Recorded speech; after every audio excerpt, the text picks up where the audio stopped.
Assalamualaikum warahmatullahi wabarakatuh. Halo anak-anak, kita masuk ke mata pelajaran ilmu pengetahuan alam di kelas 8 semester 1 bab 2 mengenai usaha dan pesawat sederhana dalam kehidupan sehari-hari. Kalian boleh buka juga bukunya ya, buku paketnya.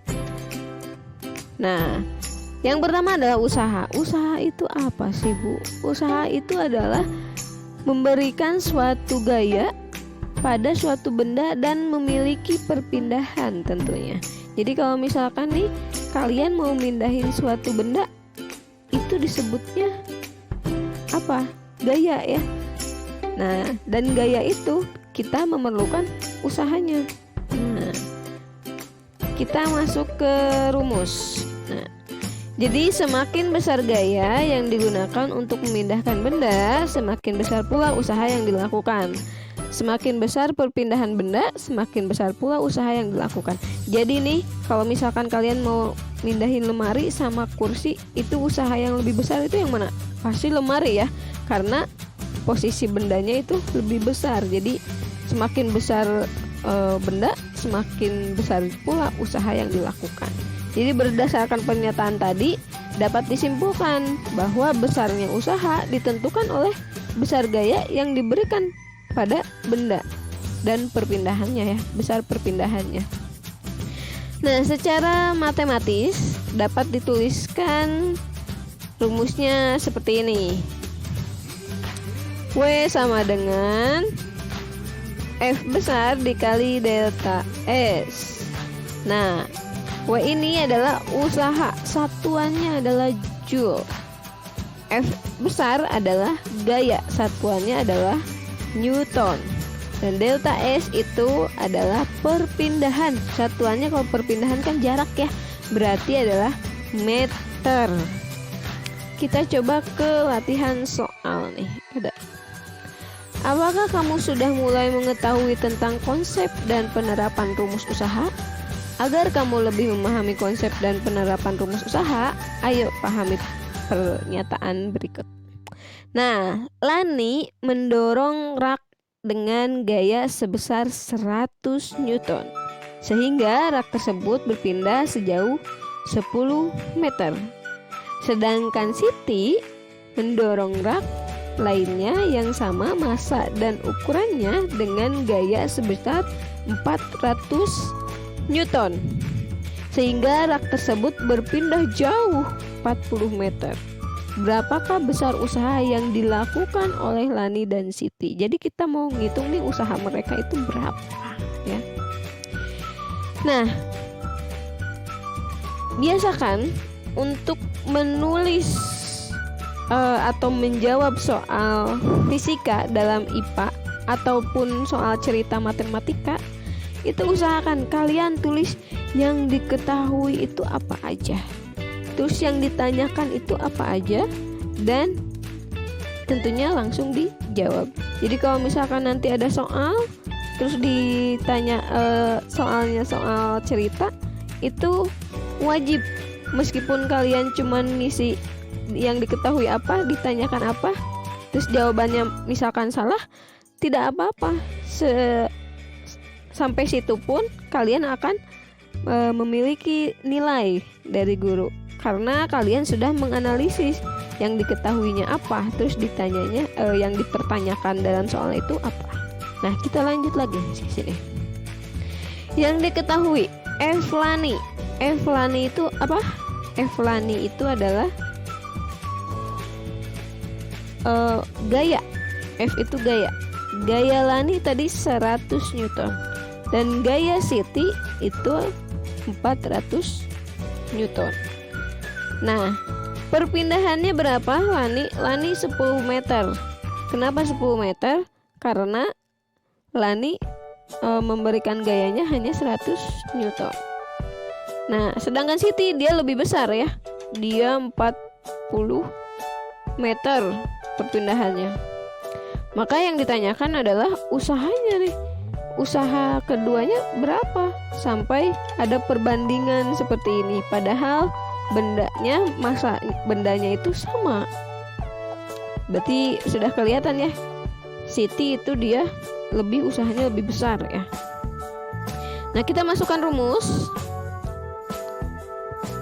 W sama dengan F kali delta S.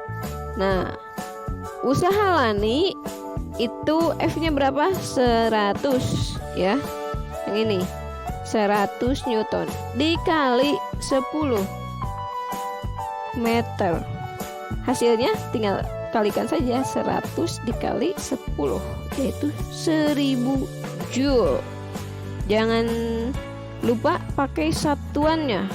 Kalau yang ditanyakannya apa, seperti ini, satuannya ditetapkan. Ini dipelajari ya di kelas 7. Nah, selanjutnya adalah usaha Siti. Nih, kita lihat usaha Siti berapa. Karena tadi gayanya dia 400 Newton, dia ngasih gayanya 400 Newton, berarti gayanya besar sekali ya. Dan perpindahannya adalah 40 meter. Kita kalikan 400 dikali 40. 4 kali 4 ada 16. Nolnya ada 3 nih, tinggal tambahin 3. Berarti usaha Siti itu adalah 16.000 Joule. Besar sekali ya. Jadi besar usaha yang dilakukan oleh gaya dorong Lani adalah 1000 Joule. Dan besar usaha yang dilakukan oleh gaya dorong Siti adalah 16 Joule. Bisa ya kalian mengerjakan ini nanti kalau ada soalnya ya. Nah, kita masuk ke daya. Tadi usaha, kita masuk ke daya nih. Jadi berdasarkan fitur, ayo kita pahami tadi yang di atas ini. Terus bagaimana dengan laju energi yang dikeluarkan oleh Lani dan Siti? Siapakah di antara Lani dan Siti yang mengeluarkan energi paling banyak untuk memindahkan rak? Nah, jadi di ilmu pengetahuan alam ini menghitung seberapa kuat energi mereka mendorong apa tadi, meja ya, mendorong benda tadi. Jadi dihitung nih, ada rumusnya. Jadi laju energi itu atau daya itu simbolnya adalah P besar. Jadi besar energi yang dipergunakan dalam setiap detik. Jadi setiap detik yang dihitungnya ini ya. Sehingga dapat ditentukan dengan cara membagi besar usaha dengan selang waktunya. Nah, ini T besar, T kecil itu adalah waktu. Ingat ya, satuannya adalah second. Nah, atau secara matematis ini rumusnya kalian catat ya. Karena nanti buku paketnya akan dikembalikan lagi ya. Jadi harus dicatat. Nah, ini keterangannya nih. P sama dengan daya, satuannya adalah watt. W besar itu adalah usaha, satuannya adalah joule. Dan T kecil adalah waktu, satuannya adalah second. Nah, ini kalian bisa pahami. Ini di halaman berikutnya kalian pahami soalnya seperti tadi ya. Tapi ini mengenai dayanya. Nah, kita masuk ke pesawat sederhana. Nah, pesawat sederhana ini adalah bentuk benda yang dapat memudahkan aktivitas manusia. Yang tadinya misalkan nih, kita mau nyabut paku, itu masa pakai tangan aja? Gak mungkin ya. Nah, dengan adanya pesawat sederhana, kita bisa pakai atau paku yang sebelahnya itu ada pengait pakunya ya. Jadi bisa pakai alat itu, disederhanakan. Nah, seperti itu. Jadi pada saat kita melakukan aktivitas, kita selalu berupaya agar dapat melakukan usaha dengan mudah. Oleh karena itu, kita menggunakan alat bantu atau pesawat sederhana untuk membantu melakukan aktivitas agar kamu dapat memahami pentingnya pesawat sederhana bagi kehidupan sehari-hari. Nah, ini nanti diskusi. Nah, seperti ini. Lihat di tabel 2.2, itu kegiatan sehari-hari dari pesawat sederhana yang digunakan sebagai alat bantu. Misalkan kita mau memotong kertas, nggak mungkin kan kita sobek-sobek gitu. Nah, alat bantunya itu ada alat potong kertas, ya, atau gunting bisa. Terus tapi kan kalau misalkan di pabrik kertas itu pasti pakai alat yang lebih besar ya, yaitu alat potong kertas, mesinnya. Nah, yang kedua adalah menggunting rumput. Menggunting rumput, apakah kita cabut satu-satu? Tidak mungkin ya. Nah, jadi menggunakan apa? Menggunakan gunting rumput. Kalau misalkan memang sedikit ya halamannya, bisa pakai gunting rumput. Kalau misalkan banyak, misalkan di dunia pertanian, itu bisa dengan pakai alat lain yang lebih canggih lagi. Terus memotong daging, pakai apa motong daging ya? Ini biasa yang kalian temui di dapur, yaitu adalah pisau. Nah, terus mencabut paku tuh, catut namanya ya, ibu lupa. Ya, catut. Nah, terus menggerek bendera. Menggerek bendera nih, bendera merah putih pakai apa? Biasanya katrol ya, katrol yang tarik tambang itu, untuk bisa menggerek bendera. Nggak mungkin kan kita harus naik tiangnya untuk memasang bendera, tidak mungkin ya, ada alatnya. Nah, dan seterusnya hingga 10 jenis aktivitas. Jadi ini kalian kerjakan untuk catatan kalian saja, tidak usah ditulis di folio kalau ini ya. Jadi di buku catatan saja kalian cari 10 jenis aktivitas lagi dan alat bantunya apa, seperti itu ya. Nah, ini kita masuk ke jenis-jenis pesawat sederhana. Yang pertama adalah katrol. Nah, kita lihat nih gambarnya. Tahukah kamu bagaimana seseorang dapat mengambil air dari sumur yang dalam dengan menggunakan timba? Ini karena orang tersebut memanfaatkan katrol tetap yang berfungsi untuk mengubah arah gaya jika tali yang berhubung pada katrol ditarik ke bawah.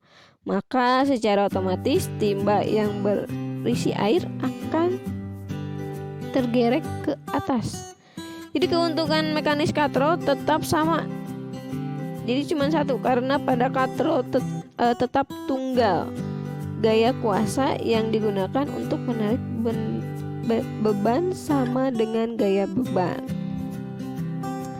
Nah, berbeda dengan katrol tetap, kedudukan katrol bebas berubah dan tidak dipasang di tempat tertentu. Nah, seperti ini. Di katrol pun ada jenisnya, ada katrol tetap tunggal, ada katrol tunggal bebas, seperti ini. Ada satu katrol tetap dan satu katrol bebas. Dan ini pun rumusnya beda-beda ya. Ini kalian pahami yang ini. Ditulis, dicatat rumus-rumusnya yang ini. Berarti yang gambar 2.2. Seperti itu. Nah, ini selanjutnya kalian baca di buku paket halaman 82 kalau di sini ya. Kalau di bukunya coba dilihat, cek lagi. Nah, ini ke roda berporos, terus bidang miring. Nah, ini nanti roda berporos, bidang miring. Kalian baca dulu, nanti kita akan bahas di Zoom meeting. Nah, sekian yang dapat Ibu sampaikan. Mohon maaf apabila ada kesalahan yang Ibu ucapkan. Dan jangan lupa catat hal-hal yang pentingnya. Dan jangan lupa absensi diisi. Oke? Wassalamualaikum warahmatullahi wabarakatuh.